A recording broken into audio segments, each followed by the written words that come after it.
Salam sejahtera Malaysia, Denyut Nadi Suara Rakyat bergema di channel ini. Disahkan titah adendum. Disahkan titah adendum daripada bekas yang di Pertuan Agong Malaysia tidak bertanda tangan daripada baginda. Saya baca je ni, saya terus biar betul. Pertama sekali tuan-tuan dan puan yang dihormati sekalian, surat titah diraja daripada bekas yang di Pertuan Agong ini telah pun didedahkan oleh peguam. Telah didedahkan oleh peguam di mahkamah, ya. Dan surat itu ditujukan kepada Datuk Nizar, anak kepada bekas Perdana Menteri yang sudah jadi banduan, disahkan bersalah, sudah jadi banduan, masuk penjara. Sudah dipenjara selama lebih kurang 2 tahun. Datuk Seri Najib Tun Razak, bosmu. Bosmu, bosku, bosnya, bos kamu, bos kita. Apa-apa jelah. Tapi sudah jadi banduan. Titah itu anda boleh tengok di berita yang saya sisipkan ini, menyatakan bahawa inilah anda baca. Tetapi yang menarik perhatian saya ialah surat itu tidak bertanda tangan daripada baginda bekas di Pertuan Agong.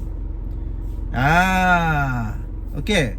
Jadi di fikiran saya pada mulanya, surat kalau tidak bertanda tangan daripada si pemberi surat, itu tidak sah. Belum tentu dia yang buat. Mungkin ada kemungkinan itu palsu. Ada kemungkinan itu adalah palsu. Ada kemungkinan itu adalah tidak betul, tidak benar, dan mungkin ditulis oleh orang lain. Itu kemungkinan yang saya fikirlah waktu itu. Waktu pertama kali baca tentang tajuk surah atau berita tu. Kemudian saya pun mulai membaca. Biar betul ni, takkanlah peguam ni keluarkan surat yang tak sah.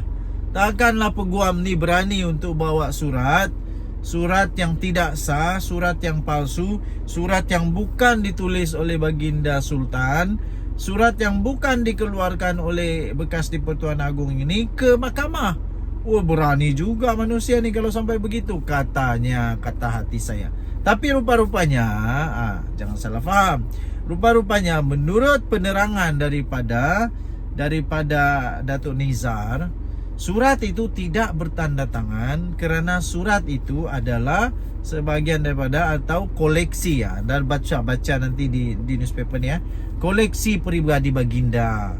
Jadi saya ni tidak tahu sangat tentang prosedur ataupun protokol istana, protokol diraja, protokol tentang warka-warka, surat-surat titah diraja. Mungkin anda yang tahu, anda boleh komen supaya kawan-kawan yang lain, teman-teman yang lain boleh mempelajari bagaimana protokol, bagaimana proses titah diraja keluar. Adakah perlu untuk ditandatangan oleh baginda atau tidak perlu?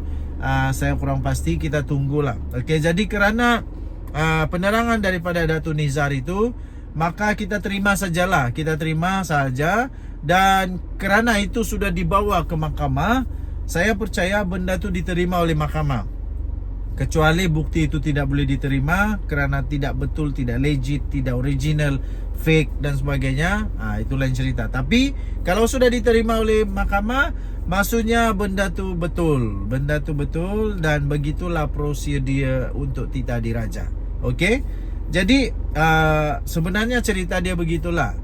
Walaupun tidak ada tanda tangan, tapi kalau betul prosedur diraja itu begitu, prosedur istana itu begitu, maka memang begitulah prosedur dia. Tidak perlu tanda tangan daripada baginda Sultan. Apapun, kita mendoakan yang baik-baik untuk negara Malaysia. Kita tetap mendoakan yang terbaik juga kepada pemimpin negara kita. Kita mendoakan yang terbaik untuk Datuk Seri Anwar Ibrahim dan juga yang terbaik untuk Datuk Seri Najib Tun Razak, bosku. Semoga dia dapat pengadilan seadil-adilnya di mahkamah. Salah tetap salah, betul tetap betul. Nothing is above the law. Okay. Denyut Nadi Suara Rakyat bergema di channel ini. Tinggalkan komen anda. Kita jumpa lagi. Bye-bye. Salam sejahtera Malaysia. Denyut Nadi Suara Rakyat bergema di channel ini. Tuan-tuan dan puan yang dihormati sekalian. Wow. Ramai sungguh orang bertanya kepada saya, apakah nasib Datuk Seri Anwar Ibrahim selepas ini? Adakah dengan kemenangan Najib ini sebenarnya adalah satu petanda bahawa Datuk Seri Anwar Ibrahim perlu letak jawatan? Bagaimana dengan pendapat anda? Adakah anda setuju sekiranya Datuk Seri Anwar Ibrahim letak jawatan? Saya tidak pernah setuju dengan perkara ni. Pertama, kerana kalau Datuk Seri Anwar Ibrahim letak jawatan, siapa yang layak untuk tukar dia? Siapa yang layak untuk tukar dia? Takkanlah Najib Razak nak jadi Perdana Menteri semula. Dia masih belum habis dalam hukuman dia. Walaupun dia jadi tahanan rumah, tapi dia belum habis lagi dalam hukuman dia. Dan adakah kita mau nampak, kita mau tengok, kita mau lihat Perdana Menteri daripada PAS? Persoalannya, siapa Perdana Menteri PAS yang paling sesuai, untuk jadi Perdana Menteri? Satu-satunya yang ada gaya lah, ada style, ada nampak boleh jadi Perdana Menteri, mungkin Menteri Besar Terengganu yang pernah jadi viral satu ketika dulu. Kononnya dia adalah calon Perdana Menteri. Nah, tapi akhirnya bersatu seolah-olah tak setuju pula kalau Perdana Menteri bukan daripada Bersatu. Sampai adalah petikaman lidah gitu. Jadi tuan-tuan dan puan, takkanlah kita nak tengok pula Azmin Ali jadi Perdana Menteri, ataupun Muhyiddin Yassin.